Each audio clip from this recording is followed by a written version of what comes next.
Boom.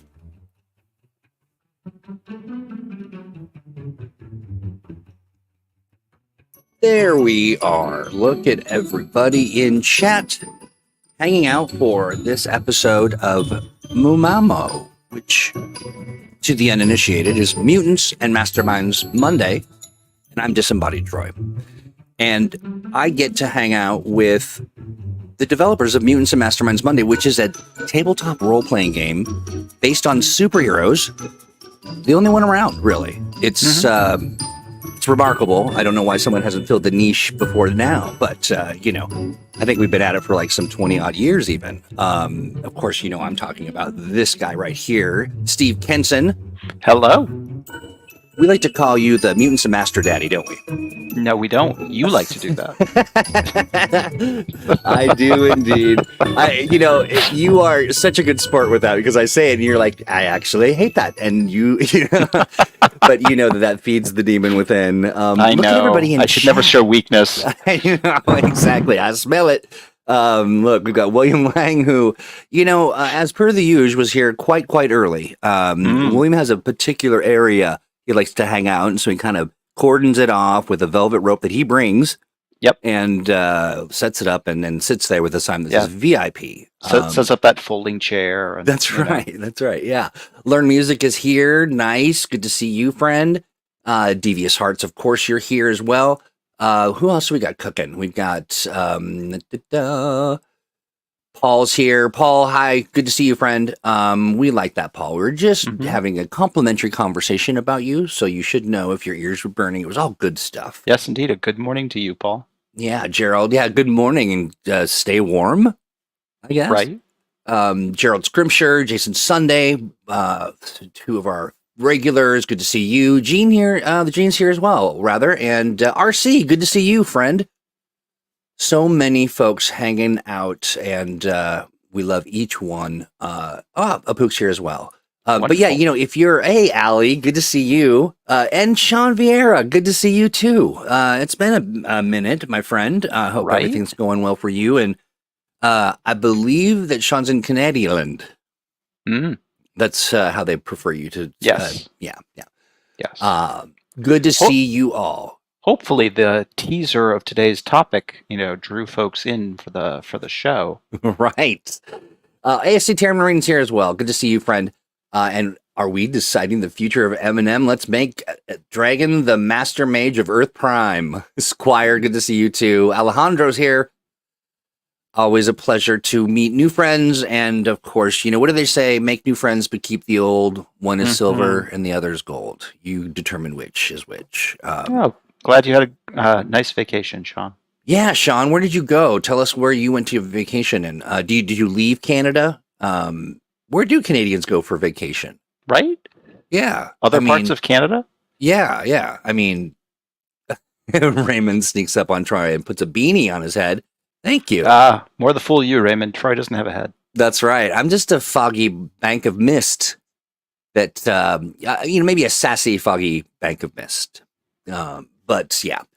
So today's topic, influencing the future of Mutants and Masterminds. Yes, indeed. We have the occasion, Steve, to ask folks their feelings about certain aspects of things. And it's an important part of the process. And we thought, you know what?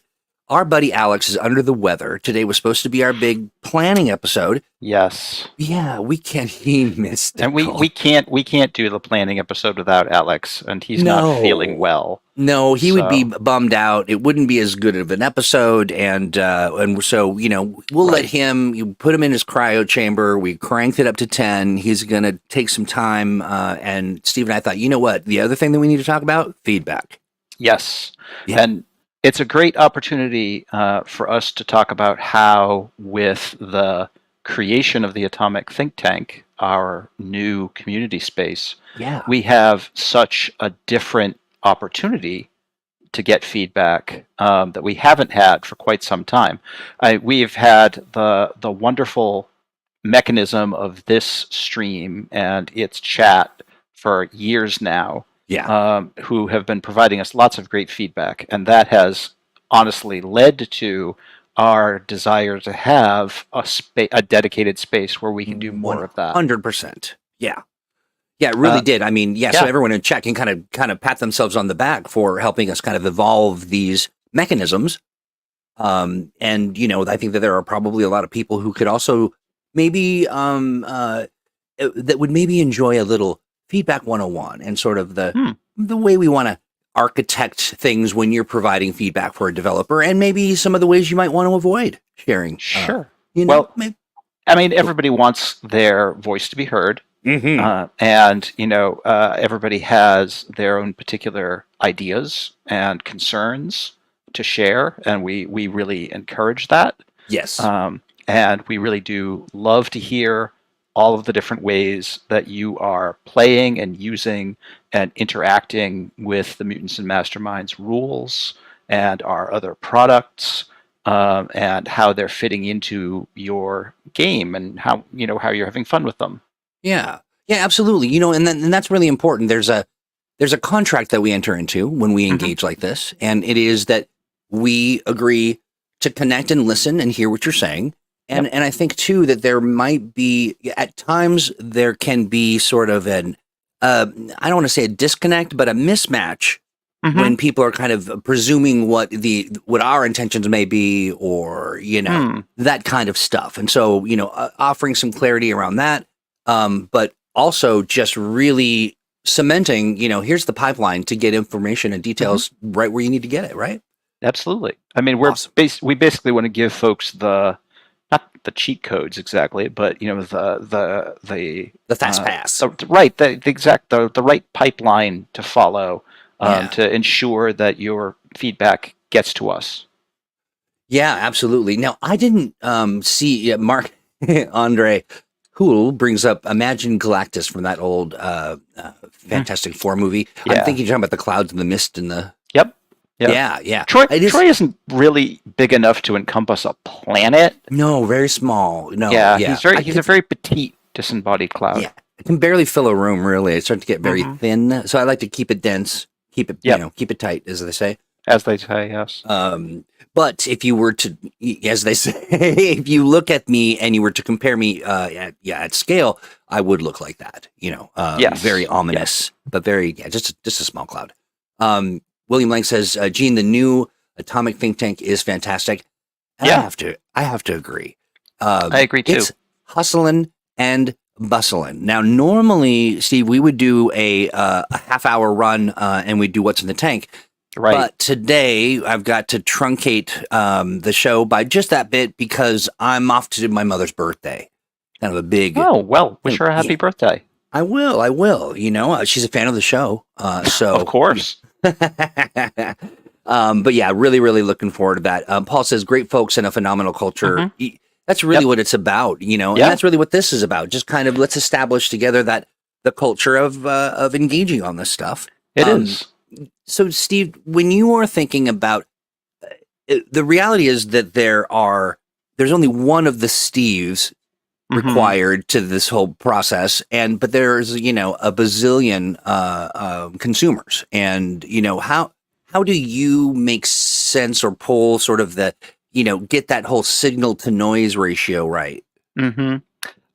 It can be a challenge sometimes. I try my very best to listen to all of the feedback we get, and by listen usually means read, but to take in all of the feedback that we get, and I try to pay attention to patterns and things that come up often.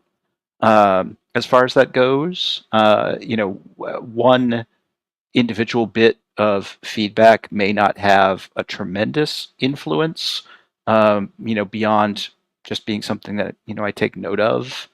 But if a lot of folks are, on the same page with that, then that definitely gets my attention, as something that, we need to take a look at. Yeah, absolutely. And it strikes me that maybe that when we think about communities of scale that sometimes folks and I understand it, I get it here in the same way that you forget that you're a voice in a kind of a cacophony of voices. And that's, so for me, one of the things that when I look at feedback, well documented feedback that provides all the things that you need at a glance is for me the most effective way of getting me to that spot. So when you see things like let's imagine that we'll call it a bug report for lack of a better term. Sure. What do you hope to kind of architect the perfect little slice for me of feedback? What's the format? Well, if someone is providing feedback in the sense that they have a concern or they think something doesn't work well or could work better, in those cases, the most useful thing for me is specifics and examples of in what way does this thing not work? Is this a issue with the math? Is this an issue with how it feels in gameplay? Is this an issue with how it interacts with your players or your group? It's the least useful form of feedback in terms of changing anything is usually the sense of, well, I don't like this. Sure. Or, as far as that goes, because it doesn't tell us much. Yeah. If it's just because you have different preferences, and that particular rule or system or adventure or whatever it is not meeting those preferences, that's hard to judge. And obviously, and it's an absolute thing that you're never going to please everyone. Right. And we try to make things as pleasing and accessible as we can to everybody, but we know that sometimes things, Mutants and Masterminds as a system and superheroes as a genre are not going to be everybody's cup of tea. Right there. So we're not going to make everybody happy. Yeah. And also it's interesting too when you look at how both like modular and adjust, like there's a lot of freedom to adjust things to your liking, in Mutants and Masterminds.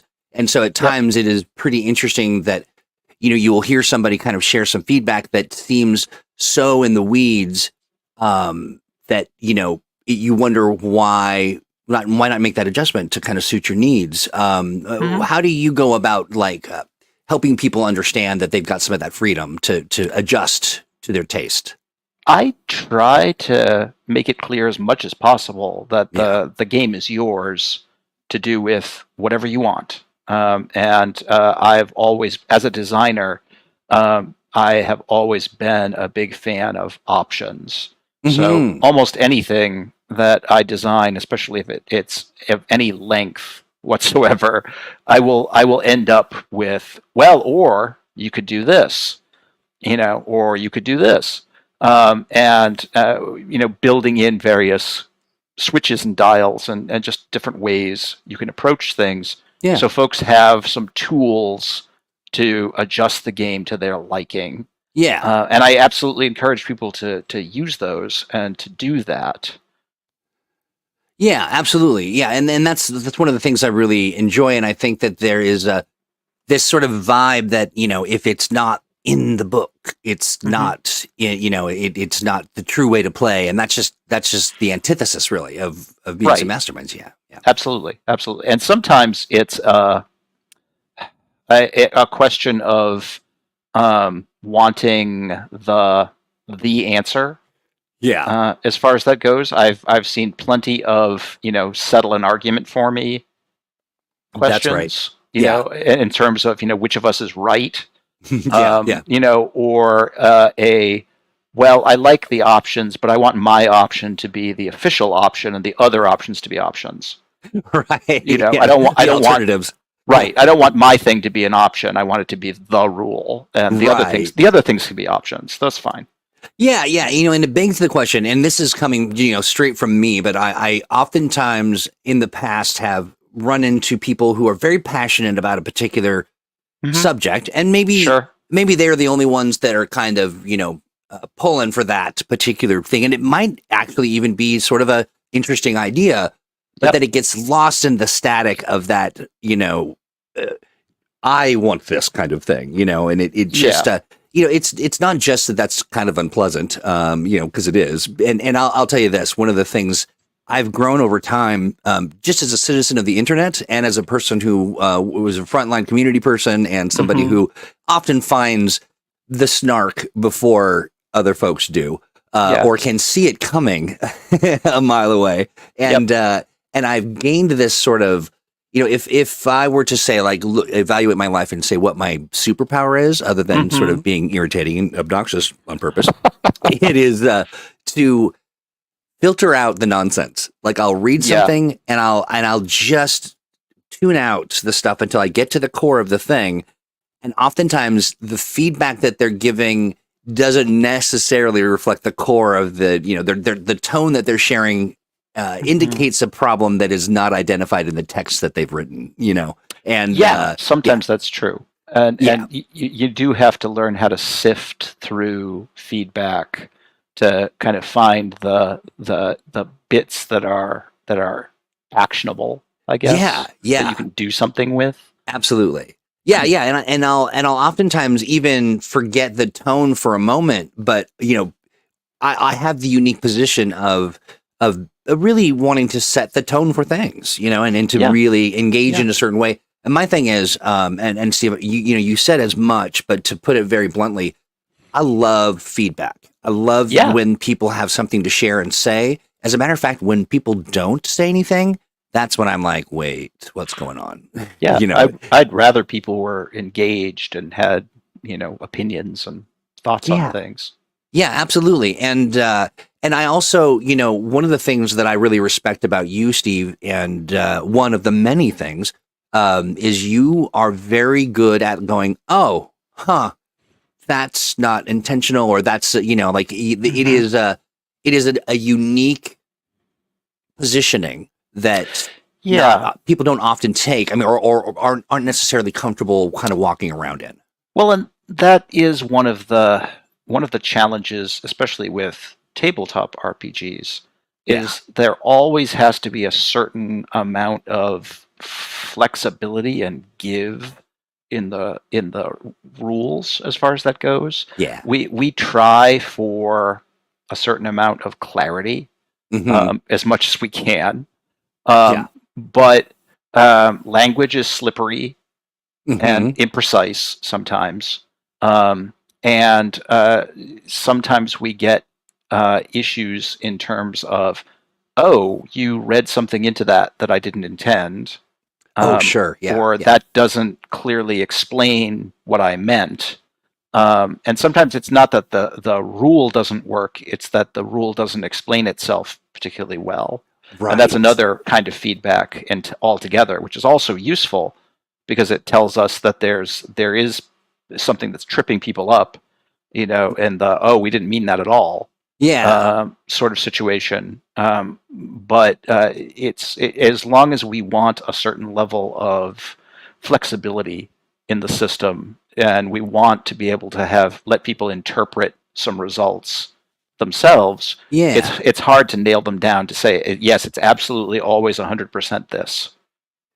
Yeah. Yeah. Absolutely. Because it is so different. And I'm imagining too, I'm just kind of looking, we have a very international audience, and Yes, Mutants and Masterminds is beloved, in many countries. Do yes, you indeed. find that there is a different sort of driving motivation in coming from other countries, or can you sort of see a universal thread in? I mean, there can be. I have great respect for gamers who learn and play games in something other than their native language. Yeah. Oh, That's fair. Yeah. Yeah. really impressive. Honestly, Yeah. it's something that I don't think I could do.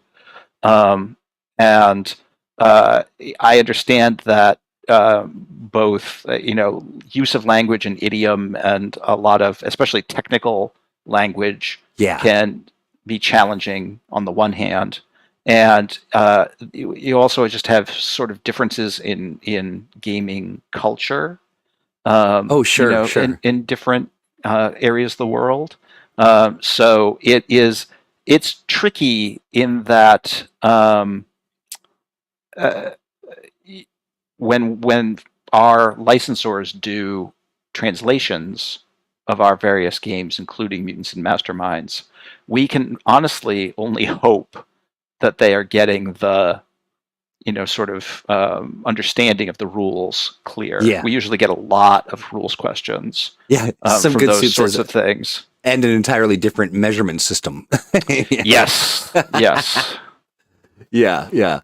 No, that's really true, Stephen. And it is also interesting to me that, and also I just want to say, Alejandro, your comments are fantastic and really inspired the question of how are we taking into account sort of the feedback from other countries, and it can be difficult because I don't speak a second language, and so Yeah. I mean I as much as I wish I did, my brain is just is smooth. It's a smooth surface, and English is the only thing that sticks. But I really do want, in my work to be able to be accessible to people no matter where they're coming from. Absolutely. And so it's really important. But yeah, that's an interesting thought exercise, and I'd be curious, just out of my own personal curiosity, for folks that are outside of the U.S.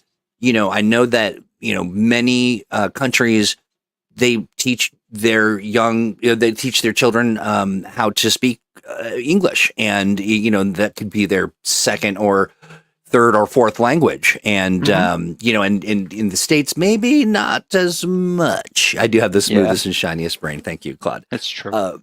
And so, I wonder from your perspective, for folks who are kind of outside of the U.S., do you ever find it difficult to get a message across, or even be able to kind of interface? I'm just curious, kind of how that goes for you folks. Let me know for sure.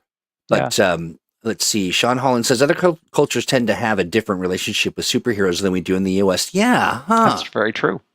Interesting. That's very true. What have you noticed, Steve, as far as maybe the differences, by not necessarily like give me a country by country list, but Yeah. Well, we found that when we were working on Atlas of Earth Prime, was we tried to, as much as we possibly could, get a more local perspective on the different areas that we were describing. We weren't always able to, but as often as we could, and that definitely did bring different perspectives on the notion of superheroes and people with superpowers and the like, and who they are and what they do and how they fit into society and culture. I think that notion is changing even in U.S. culture quite a lot in some ways because of our own evolving relationship to the notions of the government and authority and law enforcement and all of those sorts of things. And so we definitely saw a lot of perspectives on who and what superheroes were as far as that goes. Yeah, absolutely. And it's shifting for us on a regular basis, just culturally. And I can imagine too, that as, even as the, some countries follow suit as far as culture and sort of the fashions of the day, if you will, pop culture and all that. But oftentimes it is a totally different approach altogether, like with, even when you think about like the MCU and some of the ways that is being kind of interacted with across the globe. I mean, superheroes are definitely in a better. They have more market share now. They definitely are a much more worldwide cultural phenomenon than they used to be. Yeah. So far as that goes, and even still, other cultures definitely have their own particular, sort of relationship. With it. Yeah, absolutely. It's interesting. Alejandro's mentioning they barely mentioned Ecuador, but the fact that they did it all with so many countries around had me over the moon. I think we were in one sentence, but it wasn't like Risk games where we were Peru. Yeah, and that was a big challenge in Atlas. Obviously, as we're talking about, we really had to give very brief summaries of a lot of parts of the world, um, where we were talking about things and we're just like, okay, there are like 20 countries here. you know, Yeah. we could easily devote a chapter to each one of them, but then the book would be 1,000 pages long, and Yeah, yeah, absolutely. Well, Alejandro, for one, is very pleased that you. yeah. Well, we did try as much as we could to at least mention every country, and Yeah. devote a few sentences to say, they're there. Yeah, S.C. Terran Marine mentions the superhero fatigue. I see that. Hmm. Yeah. Yeah. Sometimes you're like, this blockbuster is blocking my bluster. Like it's just too much. Let's see. Paul says, I just had my Kung Fu surf guitar band, the Breakers, tour Ecuador. Oh, they exposed a phony jungle beast on the Galapagos Island, trying to drive a tour boat operation out of business. I love that. Nice. That sounds very Scooby Doo. That's awesome. Temple brought something up that is interesting, and I think I've seen this myself. There was a time when we were broadcasting Mumamo into using Japan's version or Japan's answer to YouTube. Yeah. And it was just a different experience. Yeah. And Tempo mentions that Japan seems to show superheroes in a more respectful tone compared to the deconstructive tone in the USA. Kind of what you're to your point, Steve. Yeah. Yep. Really, kind of a fascinating thing to. Yeah, go ahead. We very much had the same notion. One of our Earth Prime authors did a whole thing about how the superheroes in Quebec have a very unique culture, and that there's a whole subgenre of French language Québécois comic books that have their own sort of themes to them, and their own tropes and those sorts of things, and did a really great job of adapting that idea. Because one of the sort of approaches we tried to take, in as much as we could fit it all together, was basically, if there are local, in the real world, local comic books and local superheroes and local stories like that, basically that's what it's like on Earth Prime. Basically, is it reflects that local culture. Yeah. So Japanese superheroes on Earth Prime are more like manga characters than the American superheroes are. Yeah, absolutely. John Pologic says there are actually several countries that have a strong history of either costumed heroes, whether superpowered or not, or pulp heroes, vigilante crime fighters in their pop culture: France, Japan, the Philippines, India, Turkey, and the UK. Yeah. I love that. And Alejandro coming to terms with the fact that they own the Galapagos Islands. Let's see. Oh, this is interesting. So Jay Gray mentions, honestly, I know my Russian in-laws who were Soviet refugees back in the 70s and 80s said that they don't like superheroes because they saw them similarly to that of hitmen. Mm-hmm. Interesting. Yeah, sure. Yeah. So we could get into we could continue into the weeds of this cultural conversation around heroes across the globe, but I think it, suffice to say, it's different in different places. Right. Folks should keep this in mind for when we do the planning episode, because I think that this would make a great episode in its own right. As far it really would, for sure. Yeah. So, but back to this subject at hand.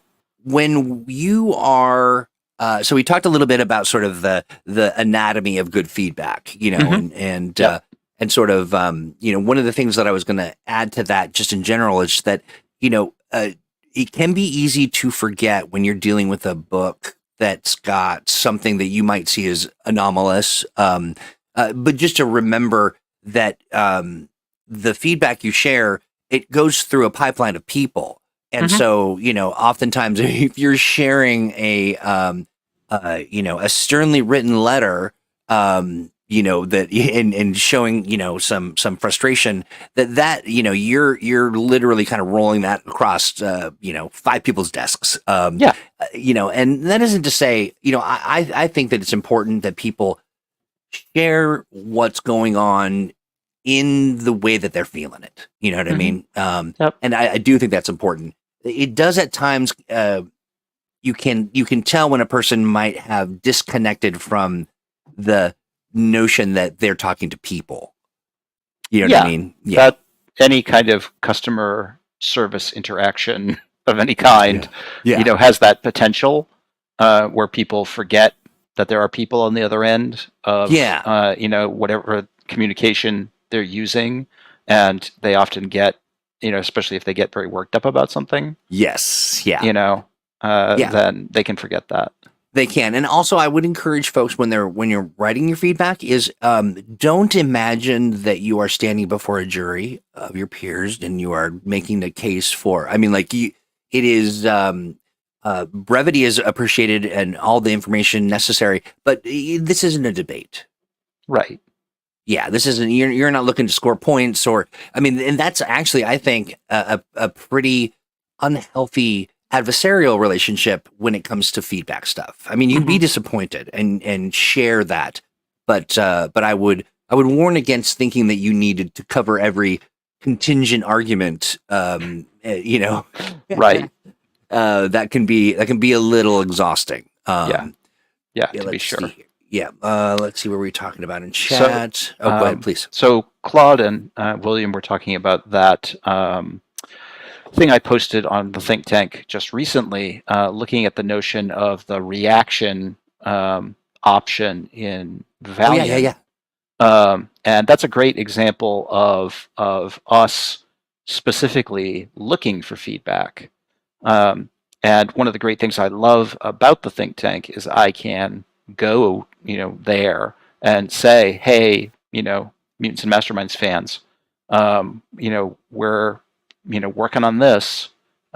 There's this thing, we have talked about, like an option with it. How do you think this would work? And it's great to get that kind of feedback early. I can decide how I think it works, and we can just, print it, that way. But it would be great to hear about how people think it works before the book goes to print, rather than afterwards, when I can actually do something about it, at least more easily, and decide, oh, hey, you're right. This feedback makes a really great point, as far as that goes, and we can adjust accordingly. Yeah, Paul is just realizing that the Valiant's in metric. Yes, it is. That is true. Let's see, other folks here jumping into chat. Really great conversation. Folks, if you are watching on demand, you do make sure that you're checking the live chat feed as you're doing it, because it's a delight. Some very, very, very funny folks in there, but also some very insightful comments. It's a real nice mixing pot of absolutely, of stuff. Okay, so speaking of the Valiant process and sort of like the feedback stuff, do we want to talk about some of the opportunities people have to kind of weigh in? Yeah, right now we have the quick start and some of the initial materials out there. I would like to start getting people other pieces of the Valiant system, so that they can take a look at what we've done with stuff, particularly some of the write-ups from Worlds of Valiant, and some of the particular rules elements, precisely for that kind of feedback, to see if we're hitting the mark with the kinds of things we're doing to both adjust the core Mutants and Mastermind system towards a more Valiant Comics like feel of things, and to see about, because we're working on changing up the presentation of the characters' stat blocks as well, in hopes of trying to make them a little more readable and easy to parse, as far as that goes. And so when we get both some of the raw text as well as some of the initial layout, of that the think tank will be the place where we go to say, hey, here's a preview. What do you think? Absolutely. And I got an error just now from Facebook. saying that it couldn't parse Facebook. our link that I dropped in there. Real easy stuff. If you are not a part of the Atomic Think Tank, just go to atomicthinktank.com and sign up. Now, if you are a part and you're not a part of the, if you're in the think tank but you don't see the Valiant stuff, send me a note. We'll sneak you in. We'll sneak you in for sure. Go ahead. So Doc Void mentions about having a difficulty converting from metric to U.S. imperial measurements. Doc, if we were to include a version of the rank and measurement table for Mutants and Masterminds that had both on it, would that be useful in terms of doing sort of quick and dirty calculations of, oh, this is about this? I'm not saying that those values are probably going to be exact, because we have definitely fudged it a certain amount in terms of saying that, this rank is, this, metric value and this, imperial value. 5 feet is definitely not 2 meters exactly, but we have definitely, tried for good enough in that regard. So that's great feedback, and that's something that would be really useful for us to consider putting together. Yeah, and of course, an enthusiastic yes from Doc Boyd. Now, Alejandro mentioned something that reminds me. Alejandro said, and I quote, "Holy frack, how am I not subscribed?" Right? Yeah. So you know what? Here's what happens. We create such a comfortable environment that you hang out and you feel like you're connected and you're doing all the things. I get it. We're nice. We're friendly. We're giving. We're warm. And so you leave thinking, I belong here. Well, you certainly do, but you got to subscribe. You got to hit the like button. You got to share it with your friends. You know what my mom's getting for her birthday? A link to this. Right. Yes, a link to listening to Steve talk about feedback for TTRPGs based on superheroes. She'll love it. I'll have to explain a couple things. And she'll be like, "Where are you? I could hear your voice, but I couldn't see you." And so we'll have to talk about, how that works. Right. But you friends can do the same, or just make sure that you're subscribed. All you have to do is you just kind of tickle the bell, and then YouTube remembers. Or if you're over on Facebook, make sure you're following our page. And also, tell other hero-based communities that you're in that we're here, and that you endorse us, and they'll come running for sure.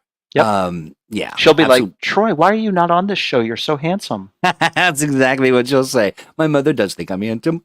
And I appreciate that. Let's see. I would just put the two tables, metric and imperial, next to one another in the book. Yes. That's pretty much what we're talking about as far as that goes. Yes. I'm frozen, or it must be me. Sorry. I think my internet went out for a minute. You're there. Okay, good. I just saw everything blipped on my screen, but so apologies. No worries. So Gray Matter was asking about a zone system for measurements. And that, for me, is an example of definitely an optional rule that would be worth considering, and would be something that I might at some point look at, building as an optional rule, or something like that, especially if we find a good home for it. Yeah. The main challenge with that type of optional system, there's some optional systems that are very simple, and that are just do this instead of this, or take, just address one tiny piece of the system and say, just, change this bit. A zone system is a much more involved optional system that will definitely have to take a look at basically how distance is handled in every aspect of the game, and how, basically changing it, would affect all of those aspects. So it's still very doable. It's just one of those optional systems that involves a lot more work in order to make it work effectively, and to present it in the best possible way. Yeah. So, which is my long way of saying it's absolutely a possibility. It's just going to be a matter of when I have the time, the wherewithal, and the space to put it. In terms of doing it. Some good soup mentions. We need a mobile version of Hero Labs. Yeah. Yeah, that's they're a partner, and but that is true. I mean, that is a resource, Yes. and always something that we kind of discuss, kind of hangs around. Yeah. We wish that we had the in-house expertise to put together a really great character generation app, but we don't. No, unfortunately. Yeah. So. Yeah, maybe neither the time nor the money nor the expertise. But we definitely love the idea. Yep, for sure. And Gray, absolutely doing stuff on the fly in your game is the way to go, especially if that works well for you and your group. Unfortunately, I can't get away with that because when I write rules and I just tell people to just make it up, they get mad at me. They do. I am curious, Steve. What have you found that keys people off the most? I mean, like what in the measurement of sentiment. Where do people generally kind of land? It varies, but I do think that the necessary vagueness, I mentioned in tabletop games, annoys some people. Yeah. Because they want there to be an answer, and oftentimes they especially want a tabletop system to essentially be a physics simulation. This system doesn't compensate for or account for everything in the universe, and that bothers me. And all I can say is I'm sorry. But yeah. I don't have time to address everything in the universe. That's true. That creating a TTRPG that's got a 1-to-1 scale is right, kind of unrealistic. Yeah. Now let's see. Jason Sunday says Mutants and Masterminds has a lot of updates in 3E. What are the chances that we'll see a new edition of True 20 in the future? Well, that's Wow. True 20, man. My poor neglected stepchild. I don't know, to be honest. If people really, again, we got a lot of feedback that says, why is there not a new edition of True 20? Then that would be a question that Green Ronin would start asking. Truth be told, I am impressed by the fact that True 20 still sells to this day. Green Ronin is still selling PDF and print-on-demand copies of it. Yeah. So it definitely has legs, and the system is pretty robust. I definitely would want to update some elements of it. I mean, just on the virtue of the fact that I've got whatever it is now at this point, 12 or 14 years more, hindsight. Yes. In game design, there are definitely things I would do differently, as far as that goes. Just truer 20. Yes, that's what we'd call it. Yes. It's just it's another one of those things that, I wish that I had unlimited time or multiple clones to work on things, If I had the time to work on nothing but a new edition of True 20, one would get done. But, sadly, I don't at the moment. It's a very interesting competing set of sort of, fire here, motivation here, requests from the community here, all of these, sort of inputs. I think the other problem that you have, Steve, is that you are so remarkably talented, like a true industry. I mean, I'm going to say this because it's true and everybody in chat will agree with me, but a true industry luminary that it is an embarrassment of riches that but there's only one you and time is still linear. you know. I find that frustrating. I really do. Yeah. But yeah, that's one universal thread throughout all of my experience with Mutants and Masterminds is the deep respect and the understanding that people have of your skill as it relates to this stuff. You're very good at it. You should do it for a living. Yeah, I'm thinking about it. Truly, really 20. That's great. The truest of 20s. Mm-hmm. Yeah, I love all this. Let's see. Is it possible to ask about the orc licensing thing? You know, Squire asked about orc. There is movement in the background and kind of discussions about what's going to happen, but I don't want to speak to it without any definitive, sort of final decisions. But yeah, that's we're definitely working on that. False 20. There is much discussion in that regard. Yeah. And so, that's a discussion that needs to happen, and maybe something that I'm trying to think of. Maybe we should do a quarterly. That's Green Ronin, and just have Chris on, and we just talk about stuff. Right. We'll consider that. Let's see. I don't know if Alejandro is joking or not, but how expensive could it be? No matter what you're talking about, very. To a Kickstarter to get me the duplication power. Oh, nice. Yeah, we have talked about cloning and stuff. Sure. Yeah. Okay. Yeah. I was going to say, right, are we going cloning? Are we going some sort of time distortion? It really depends. There's so many kind of approaches we could take to it. That's right. We just want the one that doesn't create sort of the dumber version every time you duplicate. Yeah, that seems like a problem. You do not want that. Let's see here. Jonesy mentioning that Astonishing Adventures is on roll 20. That's right. And Jonesy, of course, being the head of our VTT team, will have all the information you need there. So be sure to interrogate him.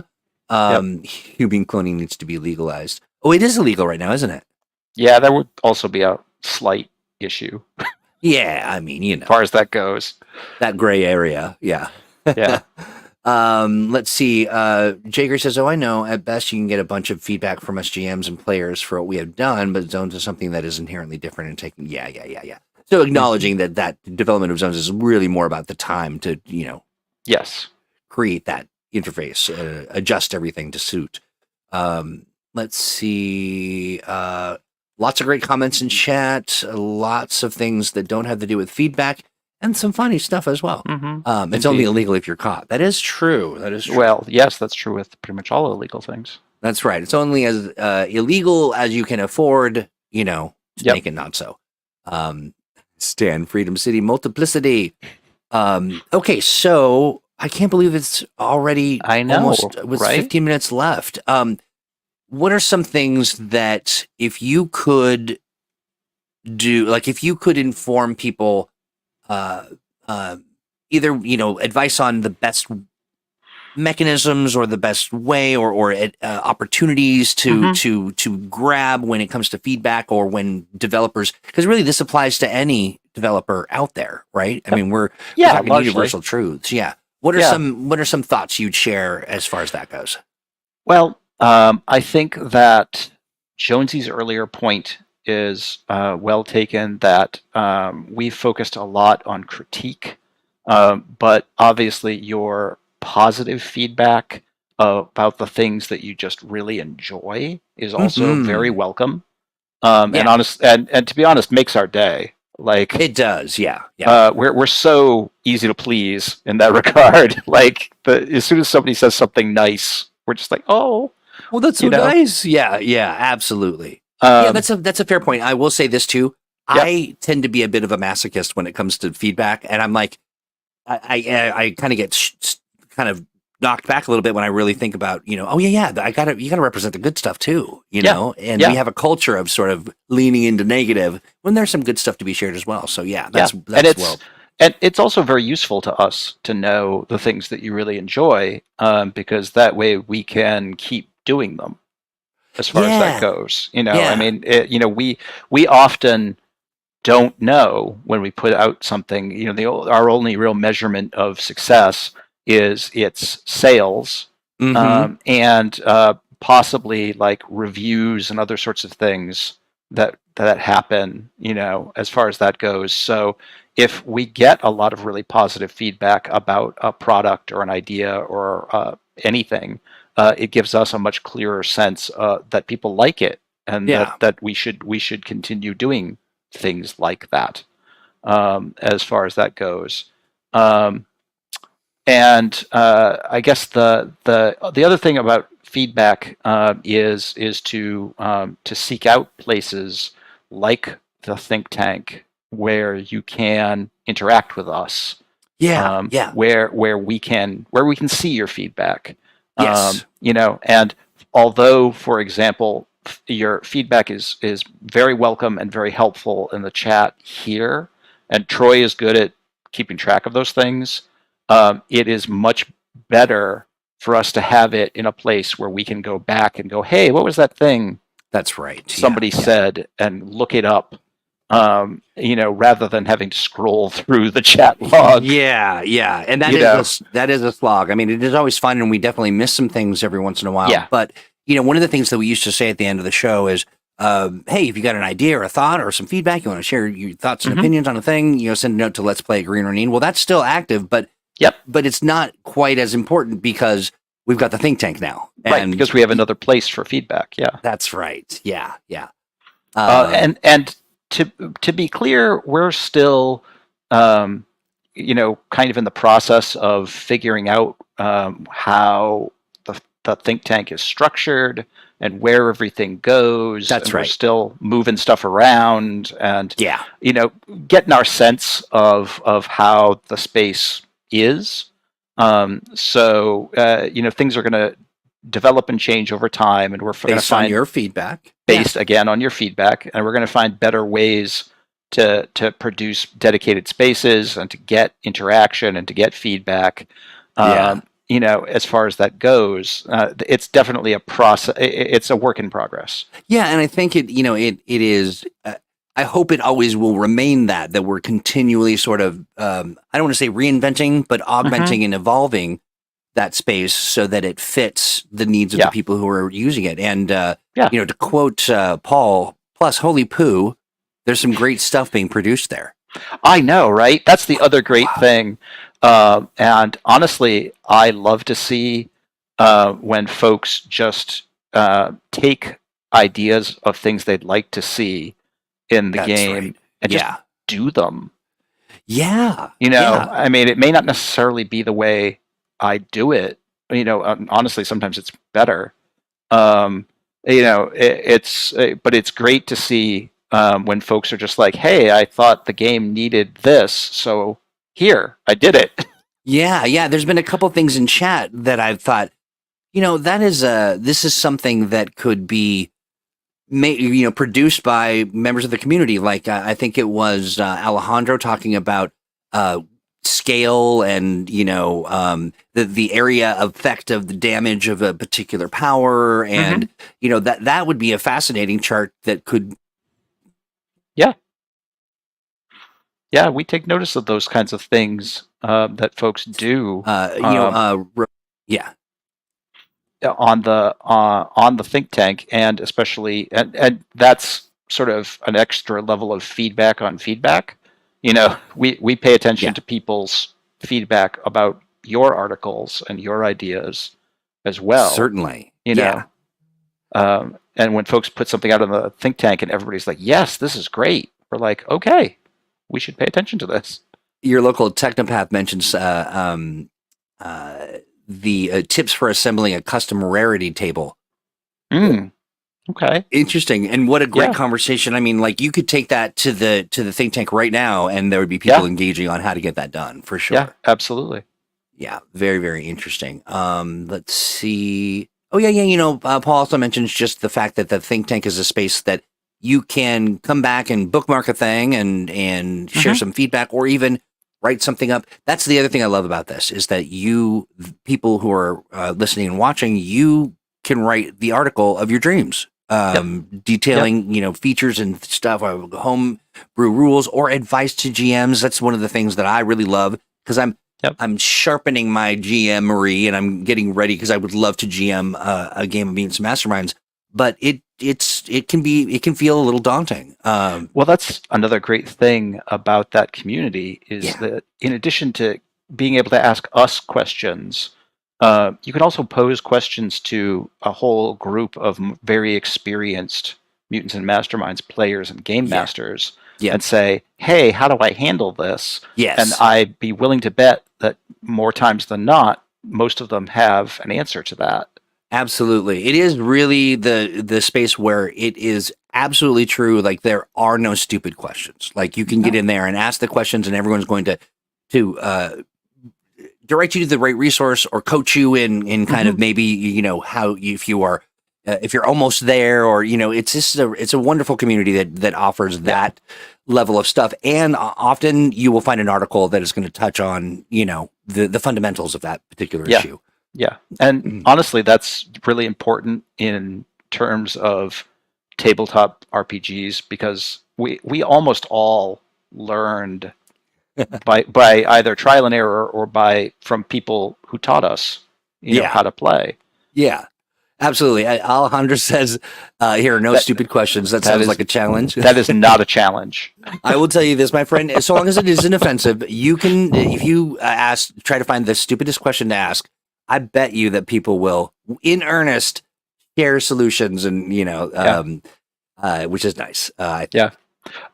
Gene, we have talked about a sequel to Astonishing Adventures Assembled. And that's a definite possibility. Yes, it's not no definitive plans yet, but we have talked about it. Fantastic. Well, Mr. Kenson, it is time to say farewell to our friends in chat, and I want to thank everybody for their great feedback, as well as just giving us an opportunity to kind of share a little bit of insight into how the sausage is made. Right. And so we enjoy that. We enjoy, excuse me, I'm getting a little choked up. Feedback always does this to me. But we really enjoy hanging out with you. We absolutely shout out to everybody who's just keeping the think tank vibrant and alive. Many of you are in chat. You know who you are. Yep. We'll bring Devious back for the next program. But what's going on in the Steve Kenson cinematic universe? Well, I am going to be away for a couple of weeks. I am off to London for 5 days later in the week, and then pretty much get back, and I get on another plane to Indianapolis for Gen Con for the very, very end of July, beginning of August. Yep. And the Monday after Gen Con is almost always a travel day. So pretty much I'm out for the next couple weeks. I know, however, we do have some streaming plans for Gen Con. So folks should keep a close eye on our channels, and chances are you'll see us. Yeah, we'll probably sneak in a Mumasa or something, you know, like just some kind of, you know, Mutants and Masterminds extended edition. Have a great time in London. That sounds like a blast. And folks, I believe, I'm trying to think of what's going on next on the 29th. Yeah, we'll have a regular show. Are you out for the next one? Yeah. Okay, yeah. So we're gonna put just a couple weeks pause on the planning episode because we need after Gen Con, probably. Yeah, after Gen Con, we want everybody to be here. So anticipate that, but that just gives everyone enough time to really make their case for the topic they would like to see, so that you get to maybe you will receive the coveted hero point. Right. The real world hero point. Steve, thanks for hanging out. Always a joy. Pleasure as always. You make my Monday great. Everybody else, have a great rest of the week, because it's Monday. I keep forgetting. I know, right? And then, and we will talk to you next Monday. I'm not sure what we're talking about yet, but it'll be great. And but I know for sure we'll have Devious on, and we'll be talking about think tank stuff. So until then, I say goodbye. Bye, everybody.